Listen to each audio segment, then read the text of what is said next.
Hey guys, welcome to all. Today we are going to discuss one of the most important poem, The Cat, which is written by Andrew Barton Patterson.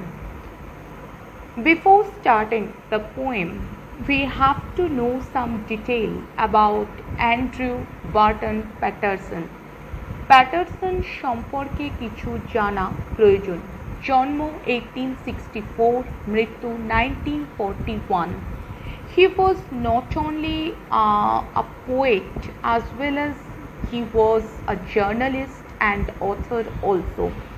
শুধুমাত্র তিনি কবি ছিলেন না, ওকে। তার রাইটিংয়ের মাধ্যমে তিনি Australian জীবনযাত্রাকে খুব বেশিভাবে পোর্ট্রে করেছেন, অর্থাৎ তার কাজের মাধ্যমে, তার লেখার মাধ্যমে অস্ট্রেলিয়ান জীবনযাত্রাকে খুব বেশিভাবে তুলে ধরেছেন।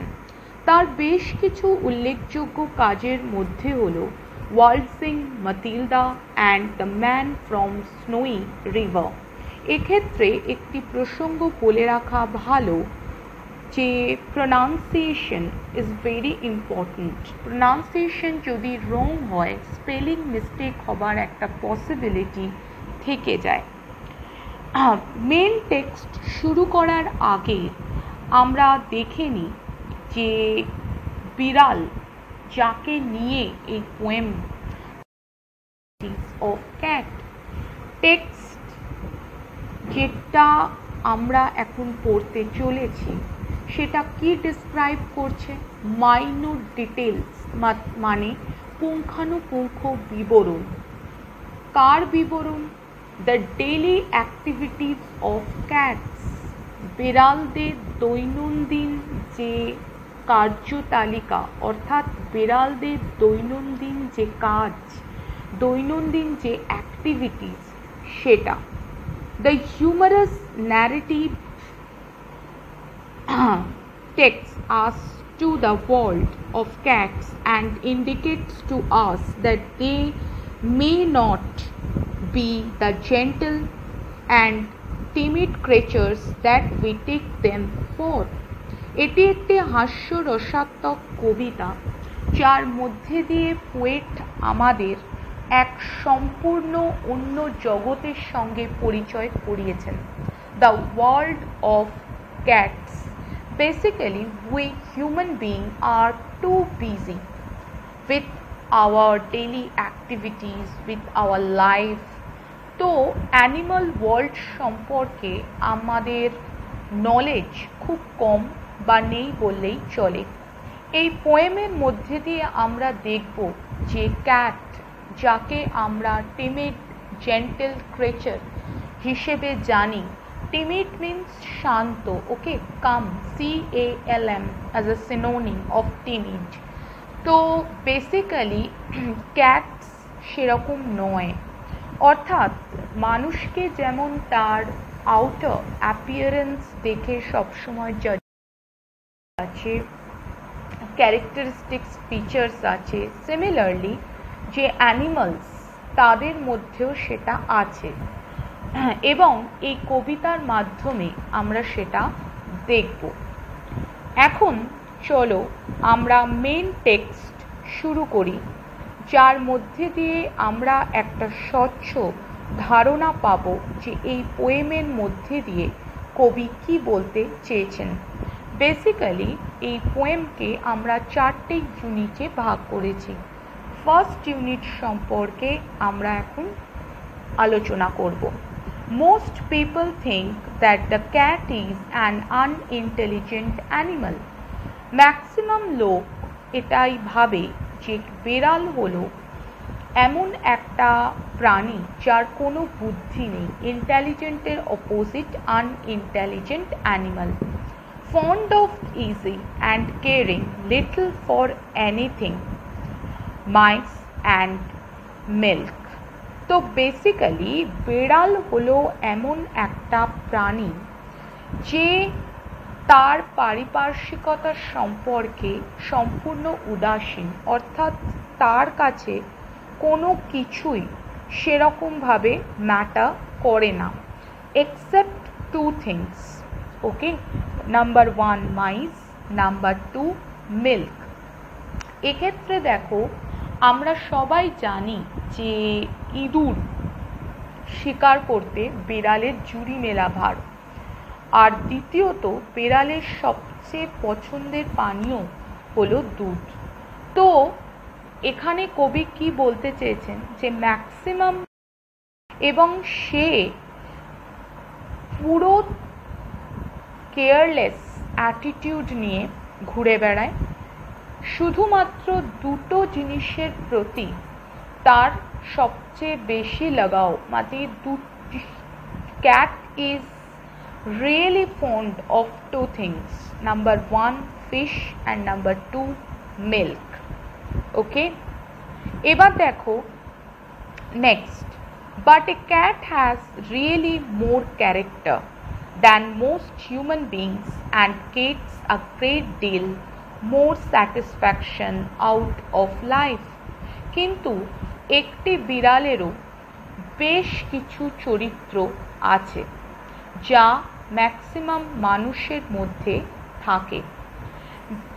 ক্যাট তার নিজের জীবন থেকে তৃপ্তি লাভ করে যেমন মানুষ করে, মানুষ যেমন তার নিজের কার্যের মধ্যে দিয়ে তার নিজের জীবন থেকে তৃপ্তি লাভ করে, ঠিক সেরকম ইফ উই কম্পেয়ার আমরা বলতে পারি অনেক বেশি বেড়াল তার নিজের জীবন থেকে তৃপ্তি অনুভব করে।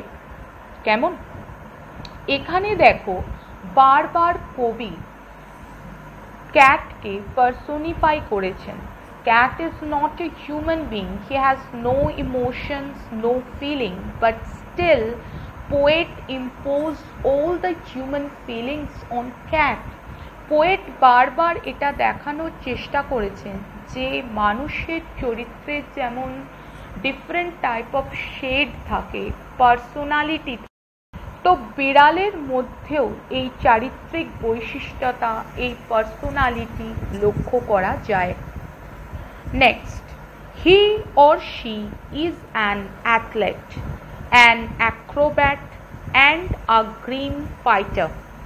এখানে একটা বিষয় বলে রাখা ভালো, দেখো এখানে বারবার হি অর শি বলা হচ্ছে। ওকে, এর অর্থ পার্সোনিফাই করা হচ্ছে বেড়ালকে।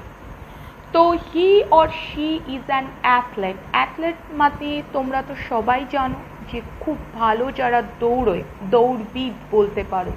অ্যান্ড অ্যাক্রোব্যাট, অ্যাক্রোব্যাট মানে শারীরিক অনুশীলনে পটু, ব্যায়ামবিদও তোমরা বলতে পারো। And a green fighter, green fighter মানে যোদ্ধা। ঠিক আছে, তো দেখো যখন তোমরা আনসার লিখবে প্লিজ রিমাইন্ড ইট কে ক্যাট যে ক্যারেক্টারিস্টিক ফিচার্স ওর মধ্যে তোমরা কি পাচ্ছ? Athlete, acrobat and green fighter. Okay, next দেখো, all day long the cat lopes about the house, takes things easy and allows himself to be pestered by the attentions of the people in the house. All day long the cat lopes about the house. পুরো দিন বেড়াল বাড়ির এক প্রান্ত থেকে অন্য প্রান্তে ঘুরে বেড়ায়। ওকে, লোপ means wandering from here and there. Take তো জিনিস খুব সহজভাবে সে নেয় এবং সবাইকে সে অ্যালাউ করে তাকে ডিস্টার্ব করার জন্য। বেসিক্যালি বাড়িতে থাকতে হলে অবভিয়াসলি বাড়ির মেম্বারদের সাথেই থাকতে হবে। তো সেই মেম্বাররা যখন তাকে ডিস্টার্ব করে তখন ক্যাট খুব ইজি ওয়েতে সেটা অ্যাকসেপ্ট করে। ওকে, পেস্টার্ড মিন্স বিরক্ত করা, তোমরা সিনোনিম হিসেবে বদার ইউজ করতে পারো। By the attention of the people in the house, in fact লোক তার প্রতি অ্যাটেনশন দেয়। এটা তো জানো যে এনি টাইপ অফ পেট যারা বাড়িতে থাকে তারা অ্যাটেনশন সিকার হয়, মানে তারা চায় লোকে তাদের প্রতি অ্যাটেনশন দিক, ঠিক আছে। তো যখন বেড়াল বাড়িতে থাকে তখন সে বাড়ির এক প্রান্ত থেকে অন্য প্রান্তে ঘুরে বেড়াচ্ছে, looks wandering from here and there, ভীষণ ক্যাজুয়াল অ্যাপ্রোচ নিয়ে সে সব কিছুকে অ্যাকসেপ্ট করছে। Accept for what?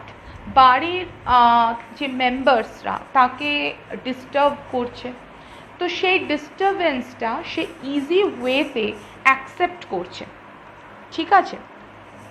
এবং অ্যাটেনশন পাওয়ার একটা চেষ্টা অবভিয়াসলি বেড়ালের মধ্যেও থাকে, অ্যাটেনশন পাবার একটা চেষ্টা। তো এক্ষেত্রে যখন তোমরা ক্যাট এমন একটা প্রাণী, those have emotions, those have feelings, those have different type of shades of characters, okay, just like as a human being, মানুষের চরিত্রের মধ্যে যে শেডস আছে, মানুষের মধ্যে যে পার্সোনালিটিস আছে, দেখবে তোমরা কে প্রত্যেকটা মানুষ একে অন্যের থেকে আলাদা। তো এই যে ইন্ডিভিজুয়ালিটিটা কিভাবে হয়? ইন্ডিভিজুয়ালিটিটা হয় শুধুমাত্র আউটার লুক দিয়ে নয়, তার ইনার লুক দিয়ে, তার ভেতরে যে চারিত্রিক বৈশিষ্ট্য আছে সেটা দিয়েও একটা মানুষ অন্য মানুষের থেকে কি হচ্ছে, আলাদা হচ্ছে। জাস্ট লাইক ক্যাট, অ্যানিমালসের মধ্যেও সেটা আছে। এটা আলাদা যে আমরা সেটা নজর দিই না বা আমরা সেটাকে প্রপার ওয়েতে দেখি না। তো প্যাটারসন থ্রু দিস পোয়েম এটাই আমাদের কাছে তুলে ধরতে চেয়েছেন কে অ্যানিমাল ওয়ার্ল্ড আছে, যে ওয়ার্ল্ড সম্পর্কে মেবি আমাদের অতটা ক্লিন অ্যান্ড ক্লিয়ার নলেজ নেই, বাট সেখানেও সব কিছুই হয় যেটা মানুষের মধ্যে হয়। Feelings, emotion, characteristic features, personalities difference, সব কিছু, ওকে। To pass the time away, he sometimes watches a mouse hole for an hour or two, just to look himself from dying of boredom. Time away, time pass করার জন্য, he sometimes, সে কখনো কখনো। এবার দেখো text. To pass the time away, he sometimes watches a mouse hole for an hour or two, just to keep himself from dying of boredom, যেটা আমরা এক্ষুনি পড়লাম। সময় কাটানোর জন্য সে কি করে? He sometimes watches a mouse, কখনো কখনো মাউসদের সে দেখে। দেখে means what? Mouse hole for an hour or two, মানে পাস টাইম কাটানোর জন্য বেড়াল ইঁদুরের গর্তের সামনে বসে থাকে। For an hour or two, 1 ঘন্টা অথবা 2 ঘন্টা। Just to keep himself from dying of boredom, শুধুমাত্র বোরডম, একঘেয়েমিতা, একঘেয়েমিতার কারণে যাতে সে মারা না যায়, অর্থাৎ একঘেয়েমিতাকে ওভারকাম করার জন্য, টু ওভারকাম দ্য বোরডম, বেড়াল কি করছে না, he sometimes watches a mouse hole for an hour or two, সে ইঁদুরের গর্তের সামনে বসে থাকে 1 ঘন্টা, ইনফ্যাক্ট 2 ঘন্টা ধরেও সে বসে থাকে ইঁদুরের গর্তের সামনে। কেন? To pass the time hour, 1 ঘন্টা অথবা 2 ঘন্টা ইঁদুরের গর্তের সামনে বসে থাকছে, জাস্ট ফর একঘেয়েমিতাকে ওভারকাম করার জন্য। Clear? Boredom Bengali meaning is একঘেয়েমিতা। ঠিক আছে, ওকে। এবারে দেখো টেক্সটে কি বলছে। People get this idea that this sort of thing is all that holds life for a cat. People get this idea, বেড়াল সম্পর্কে আমাদের যে কনসেপ্ট, যে কনসেপশন, সেটা এখান থেকেই আসছে। People get this idea, ধরা, দুধ খাওয়া, এছাড়া সে আর কিছুই করতে পারে না। তো that this sort of thing is all that holds life for a cat, और বেড়াল তার পুরো জীবন ধরে এই একই কাজ করে যায়। এরকমই কিছু কনসেপ্ট বেড়াল সম্পর্কে আমাদের মধ্যে আছে। তো এখানে একটা জিনিস বলে রাখা ভালো, যে বেড়াল পুরো কবিতাটা যখন আমরা পড়া কমপ্লিট করব, দেখব এখানে বেড়ালকে দুভাবে দেখানো হয়েছে। একটা, যখন সে বাড়ির মধ্যে থাকছে ইন হাউস, আর যখন সে আউট অফ দ্য হাউস মানে বাড়ির বাইরে যাচ্ছে, সেই পরিস্থিতিটাকে এখানে দেখানো হয়েছে। অর্থাৎ দু ধরনের মানসিকতা এখানে শো করা হয়েছে, রাইট? এবারে দেখো নেক্সট কি বলছে। But watch him as the shades of evening fall, you can see the talent as he, you can see the cat as he really is, but watch him as the shades of evening. কিন্তু যখন তাকে আমরা সন্ধ্যার সময় দেখি, you can see the cat as he really is, তখন আমরা বুঝতে পারি যে বেড়াল অ্যাকচুয়ালি কেমন। অর্থাৎ এখানে যেমন মানুষের চরিত্রে ইন্ডিভিজুয়ালিজম আছে, মানুষের চরিত্রে শেডস আছে, পার্সোনালিটিস আলাদা আলাদা, অর্থাৎ পরিবেশের সাথে সাথে মানুষ নিজেকে পাল্টায়, জাস্ট লাইক অ্যান অ্যানিমাল। বেড়ালও যখন সে বাড়িতে থাকছে তখন আমরা তাকে যেভাবে দেখছি, যখন সে বাইরে যাচ্ছে তখন তার চারিত্রিক বৈশিষ্ট্য পাল্টে যাচ্ছে। সূর্য ডোবার পর যখন সন্ধ্যের অন্ধকার নামছে, তখন যদি আমরা বেড়ালকে দেখি, তখন তার ছায়া সম্পূর্ণ চেঞ্জ হয়ে যাচ্ছে। তখন আমরা বেড়াল অ্যাকচুয়ালি কেমন সেটা আমরা দেখতে পাবো, রাইট? অর্থাৎ মানুষের যেমন ক্যারেক্টার শেডস আছে, অ্যানিমালসেরও সেরকম আছে। এই পোয়েমের মধ্যে দিয়ে আমরা এমন একটা জগৎকে সঙ্গে পরিচিত হব যার সম্পর্কে আমরা ফ্যামিলিয়ার নই, আমাদের কোনো আইডিয়া নেই। The world of cat, okay.